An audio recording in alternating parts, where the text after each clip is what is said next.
আর এবার একটু হাওড়ার দিকে নজর রাখবো। নয়াঞ্জলি বুঝিয়ে বেআইনি নির্মাণ।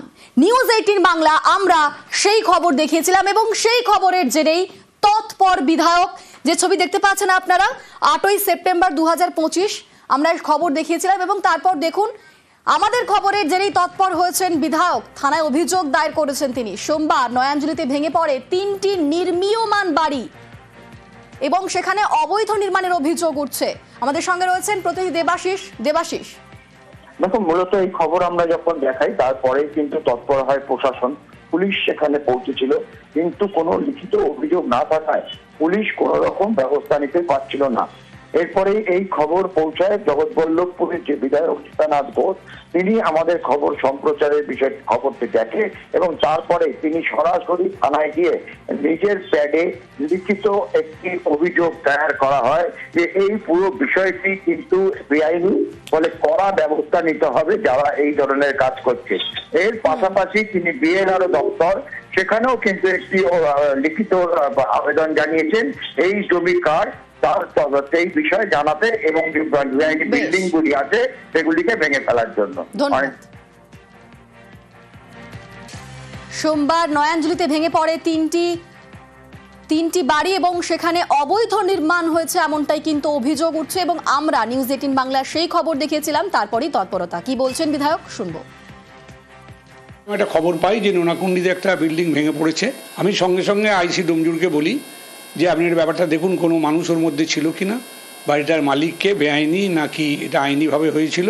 আইসিকে জিজ্ঞেস করলাম যে আপনি তদন্ত করুন, বলে হ্যাঁ স্যার আমি গেছিলাম, বাড়িটা পড়েছে, এটা সত্যি।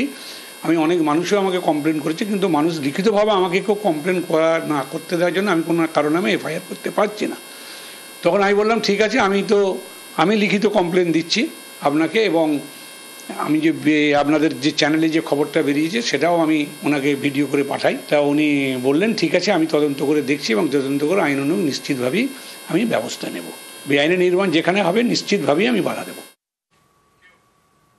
আরামবাগে বস্তি উচ্ছেদ ঘিরে দ্বন্দ্ব। পুরসভার বর্তমান চেয়ারম্যানের সঙ্গে প্রাক্তনের দ্বন্দ্ব। পুরসভার নির্দেশে 6 নম্বর ওয়ার্ডে উচ্ছেদ পুনর্বাসন না করে উচ্ছেদের প্রতিবাদে স্থানীয়রা। পরিবারগুলির পাশে প্রাক্তন পুর চেয়ারম্যান স্বপন নন্দী। পুরসভার উচ্ছেদ নির্দেশ নিয়ে প্রশ্ন স্বপন নন্দী। সমীর ভান্ডারী একজন নেশায় এখন ভক্তিভব হয়ে গেছে, এখানে মদের বার করতে চাইছে। চেয়ারম্যান কিছু আমাদের আরামবাগে গুন্ডা পুষে রেখেছে, সেই গুন্ডারা আজকে এসে এখানে জায়গাটাকে ইল্লিগাল ভাবে ভাঙতে চেয়েছিল। এটা তো পৌরসভার জায়গা নয়, এটা পিডব্লিউডির জায়গা। যারা ভাঙতে এসছে বলেছে, পৌরসভার চেয়ারম্যান বলেছে, এটা কি করে হয় আমি বুঝিনি। এটা তো পিডব্লিউডির জায়গা। ব্যাপারটা নিয়ে দলের কাছে আমরা জানাবো, এগুলো তো কাম্য নয়।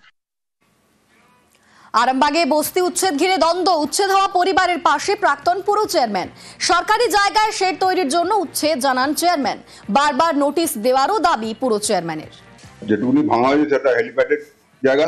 6 মাস আগে থেকে ওদের বলা হচ্ছিল যে এখানটা আমাদের ঢোকার মূল পথ, এখান দিয়ে না ঢুকলে আমরা কাজ করতে পারছি না। সেই হিসেবে আমরা পাঠিয়েছিলাম, কিছু লোক বাধা দেয়, আমি ফিরে আসতে বলি। পৌরসভার উন্নয়নের স্বার্থে ওটা মানে আমার ওটা করতেই হবে।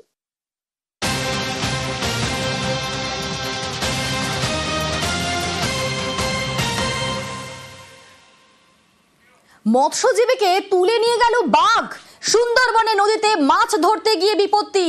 মাছ ধরতে রওনা দিয়েছিলেন 3 জন মৎস্যজীবী। হঠাৎই মৎস্যজীবীদের নৌকায় ঝাঁপ বাঘের। মৎস্যজীবীকে তুলে জঙ্গলে নিয়ে যায় বাঘ।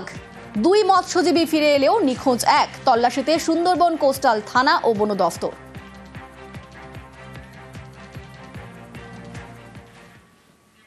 নদীবাঁধ ধসে তলিয়ে গেল জেটি, তলিয়ে গেল বেশ কয়েকটি দোকান। ডায়মন্ড হারবারের নূরপুরের ঘটনা।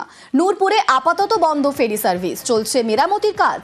সম্প্রতি নদী বাঁধে ধাক্কা দেয় জাহাজ, তার জেরেই বাঁধে ধস বলে অনুমান।